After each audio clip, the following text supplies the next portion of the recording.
اعوذ باللہ من الشیطان الرجیم، بسم اللہ الرحمن الرحیم۔ السلام علیکم ناظرین، آپ کا ہوسٹ فیصل عزیز بٹ۔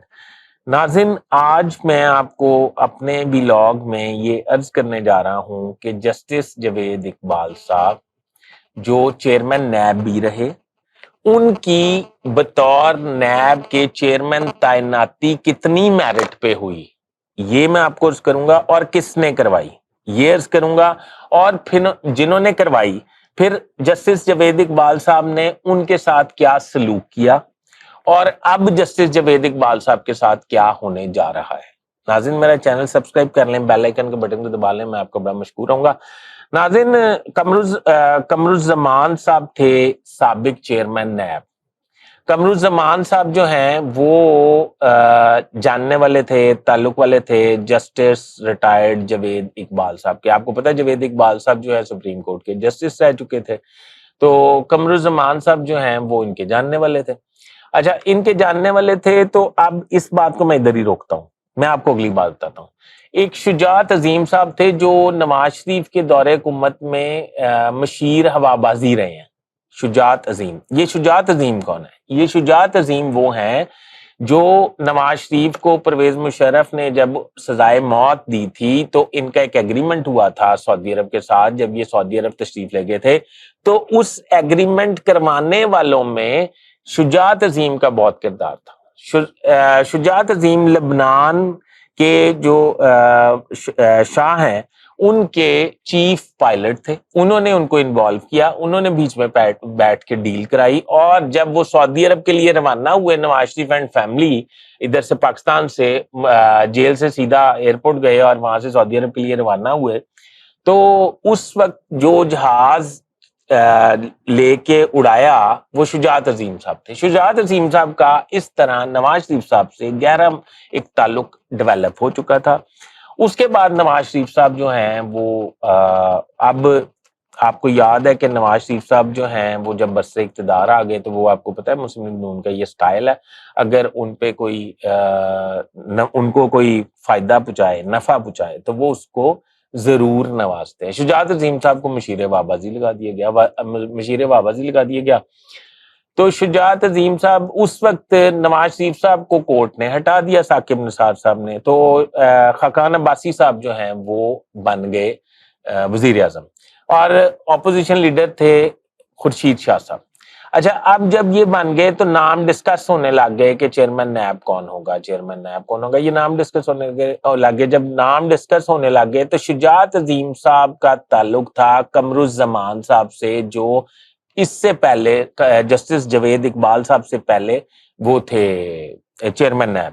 انہوں نے اسلام آباد کے ایک فارم ہاؤس پہ قمرالزمان صاحب نے جسٹس جاوید اقبال صاحب کی اور شجاعت عظیم صاحب کی ملاقات کرائی، اور وہاں پہ عہد و پیما ہوئے، اور عہد و پیما میں یہ طے کیا گیا کہ اگر پرائم منسٹر ان کا نام دے دیں، مطلب ان کے نام کو اوکے کر دیں بطور چیئرمین نیب، تو یہ مسلم لیگ نون پہ جاری اور زیر سماعت یا انکوائریز جتنے کیسز ہیں نیب میں وہ سب ختم کر دیں گے۔ تو بڑی اچھی آفر تھی، بڑی اچھی ڈیل تھی۔ انہوں نے کہا جی ٹھیک ہے، انہوں نے شجاعت صاحب نے نواز شریف صاحب سے بات کی، نواز شریف صاحب نے انہیں کلیئرنس دے دی، کلیئرنس دے کے تو شجاعت عظیم صاحب نے ادھر سے کلیئرنس دی، ادھر سے خورشید شاہ صاحب کو بھی اپروچ کر لیا گیا، مطلب ان کی پارٹی کو تو اپروچ کر لیا گیا۔ اس کی وجہ سن لیں، اس کی وجہ کیا تھی کہ شجاعت عظیم صاحب قمر جاوید باجوہ صاحب کے بھی دوست تھے، نواز شریف صاحب کے تو تھے، اس وقت کے آرمی چیف قمر جاوید باجوہ صاحب کے بھی دوست تھے۔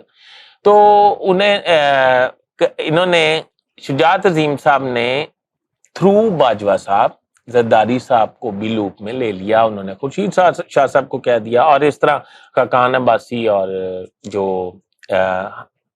خاقان عباسی اور خورشید شاہ، انہوں نے چیئرمین نیب کے لیے جسٹس ریٹائرڈ جاوید اقبال کا نام اوکے کر دیا، اور انہوں نے اپنا کام شروع کر دیا۔ جیسے کام شروع کیا تو ہوا بدل گئی۔ اب ہوا بدل گئی تو نواز شریف فیملی کے اور نواز شریف کے کیسز ختم کیا کرنے تھے، وہ بڑھتے چلے گئے۔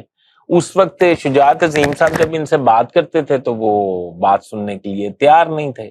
جب وہ تیار نہیں تھے کیونکہ انہوں نے اپنا رخ جو ہے وہ قبلہ جو ہے وہ طاقت کے ایوانوں کی طرف کر لیا۔ جن لوگوں نے جن کے سائنوں سے چیئرمین نیب اپوائنٹ ہوئے تھے وہ خاقان عباسی اور خورشید شاہ تھے، وہ دونوں ان کی مطلب ذات سے ہٹ ہوئے، جوید اقبال صاحب کی ذات سے ہٹ ہوئے، اور دونوں نیب کے شکنجے میں آئے، اور دونوں نیب کے شکنجے میں آ کے اتفاق کی بات ہے کہ دونوں ڈیالہ جیل میں ہی پھینکے گئے، اور دونوں ڈیالہ جیل میں بیٹھ کے ان کی تعریفیں کرتے تھے جوید اقبال صاحب کی. ٹھیک ہے نا، سمجھ گئے نا بات میں نے کیا کی ہے. اچھا، تو اب یہ جوید اقبال صاحب جو ہیں ان کے حوالے سے ایک تو سپریم جوڈیشل کونسل میں ایک ریفرنس موجود ہے، جوید اقبال صاحب کے حوالے سے ادھر بھی کاروائی کا امکان ہے. دوسری بات وہ کیا، وہ یہ کہ مسلم لیگ نون سخت نالاں ہے جوید اقبال صاحب سے، اور جسٹس جوید اقبال صاحب کے حوالے سے آئندہ آنے والے وقت میں کوئی اچھی خبریں نہیں ہیں. جسٹس جوید اقبال کے حوالے سے کوئی کاروائی مزید کی جا سکتی ہے، اور جوید اقبال صاحب کو کے حوالے سے وہ پلان تیار کر لیا گیا ہے. اسی لیے سپریم جوڈیشل کونسل کا جو وہ اجلاس طلب ہوا ہے وہ مظاہر علی نقوی صاحب کی طرف سے نہیں ہوا، یوٹیوبرز اور سارے میڈیا کہہ رہے ہیں ان کی وجہ سے ہوا، وہ جوید اقبال صاحب کی وجہ سے ہوا. جوید اقبال صاحب کی میں نے آپ کو بتا دی ہے کہ کتنی ٹرانسپیرنٹ طریقے سے تعیناتی ہوئی تھی، اور کتنے وہ آنےسٹ آدمی تھے، اور کتنے ڈیڈیکیٹڈ تھے، مورلی کتنے وہ ہائی گراؤنڈز پہ تھے، وہ بھی آپ کو پتا ہے. وہ ویڈیوز آپ سر تو پیر والی دیکھ چکے ہوئے ہو، کیونکہ یہ میری مائیں بہنیں بیٹیاں بھی دیکھ رہی ہوں گی تو میں نہیں کہنا چاہتا.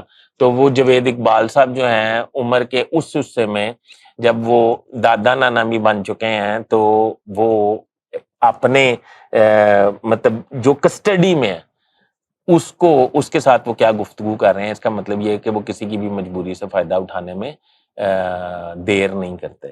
تو جوید اقبال صاحب کے ساتھ کچھ اچھا ہونے والا نہیں ہے، حکومت سے کوئی اچھی خبریں نہیں ہے. میرا خیال ان کے خلاف کاروائی ہوگی، ریفرنس بن چکا. تو یہ بھی میں نے آپ کو بتا دیا کہ ان کی پوسٹنگ کیسے ہوئی جوید اقبال صاحب کی، اور وہ پھر نیب میں انہوں نے تڑا تڑ جو کیسز بنائے، وہ سارے کیسز جو ہیں وہ کیوں بنائے گئے اور کس کی ماں پہ بنائے گئے، اب یہ آپ کے سامنے آنے والا ہے. ناظرین، میں آپ کا بڑا مشکور ہوں. مجھے اپنے کمنٹس میں ضرور آگاہ کیجیے گا. اپنے ہوسٹ فیصل ادریس بٹ کو اجازت دیجیے. اللہ حافظ.